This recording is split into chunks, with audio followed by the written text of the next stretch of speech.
The more that we understand about the neurobiological basis of the brain, the greater the implications are for how we understand personal responsibility for our behaviour. If our behaviour is the result of changes in our brain, are we responsible for those behaviours?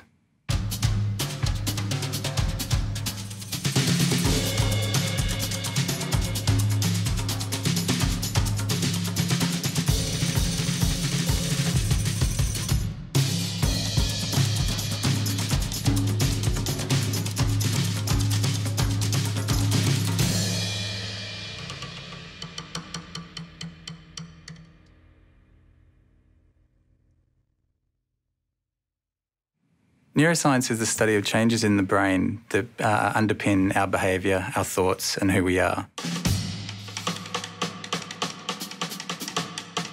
As these technologies move from the lab and into the clinic and then out into society, there's things that not just clinicians and scientists are going to have to deal with, but people. And we need people working within the field of ethics, neuroscience, the law, philosophers, and the general public to have an open discussion about how they want these technologies to change their lives. We can make a better world if we think about the choices that we're making and we try to live in accordance with values that we've reflected on. Our best psychiatrists are still often completely bewildered when it comes to what's making people behave in certain ways and what mental illness consists in. Our brains have historically in many ways been considered sort of chemical organs because the drugs that we use to treat disorders influence brain chemicals. But the brain is really profoundly an electrical organ. Everything that happens millisecond by millisecond in the brain occurs because of the electrical firing of nerve cells.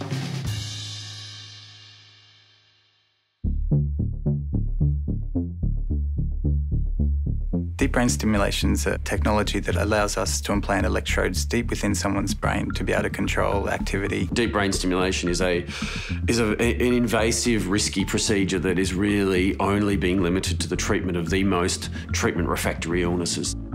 Deep brain stimulation, while it is enormously effective in treating someone's motor symptoms, it can have really unexpected impacts on people's lives. Some people almost become addicted to the stimulation. They'll turn it off and on just because they want to get that buzz. And some people have gotten into quite a lot of trouble with some compulsive behaviours around shopping, hypersexuality, people going out buying Porsches and cars, and behaving in ways that they wouldn't have done previously. I think that neurosurgeons would say that they understand the brain, but one of the challenges around DBS is that the ways it affects individual brains differ profoundly from one person to another, and that's what's unknowable. The state-of-the-art treatment for depression, which is either, give people a drug that changes their entire brain activity or, zap them with electricity. This is as though we were repairing a car by pouring petrol over the engine. We simply don't understand what makes the mind work. When a procedure is presented as a solution, patients assume that everything is known about what the effects of that might be. But we know from DBS that's not the case. And I think making that clear to people is a really important ethical issue. We're seeing the emergence of these, what they call non-invasive brain stimulation devices, which are essentially putting tiny electrodes on the surface of your scalp. We have very little evidence to show that they actually work. I think if you go onto the internet and find the web page of a company selling a device to improve your performance in, some shoot-'em-up video game, it's not likely that that company is going to provide you with the evidence of the safety of that device.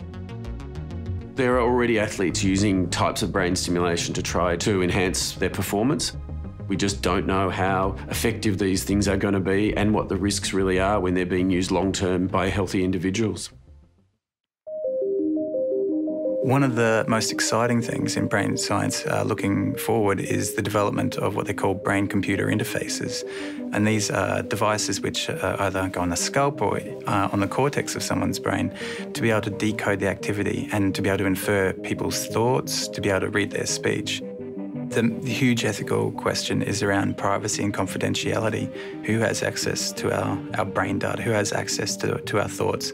If they have access to it, can they control it? We already see this with the internet. We have very little control over our own personal data. If we add to that the very essence of who we are, our brain activity, that really opens up a massive Pandora's box. So it's one thing to use these new advances in neuroscience to treat serious illness.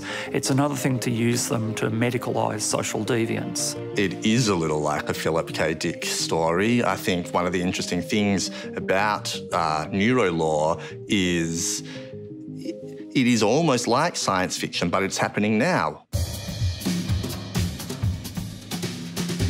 Now is the time that we need to be taking steps to work out how to deal with these issues, how to regulate them in a legal sense, whether we want to allow these things to affect our society. How do we hold someone morally responsible for their behaviours when they're taking a medication that is treating a neurological disorder, which they need to be able to function normally? The brain is such a complicated organ that the ability to say with any certainty what is going on, I think, is very difficult. And so while that information is crucially important if you're talking about treatment of people, of helping people, that's a very different context than when you're talking about imprisoning people or detaining them or depriving them of their rights. And that's where I have real concern. I'm quite sceptical that brain science is going to be able to predict those who are likely to offend or to identify those who are lying. There is a risk that the use of brain scans and other neuroscientific evidence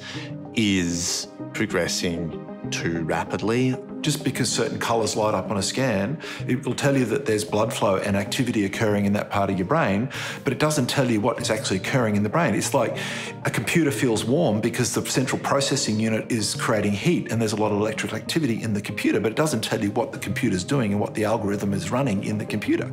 You're just using a very crude way of looking what the brain is doing.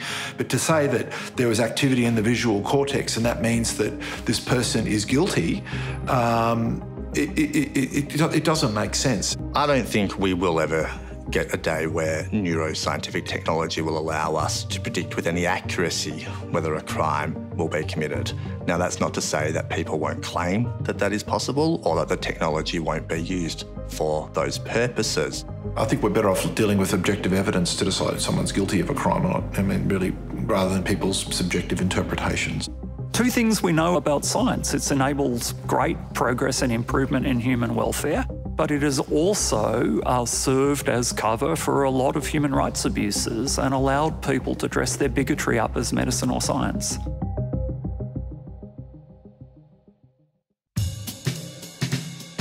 We live in a very complicated world. Not everybody understands it.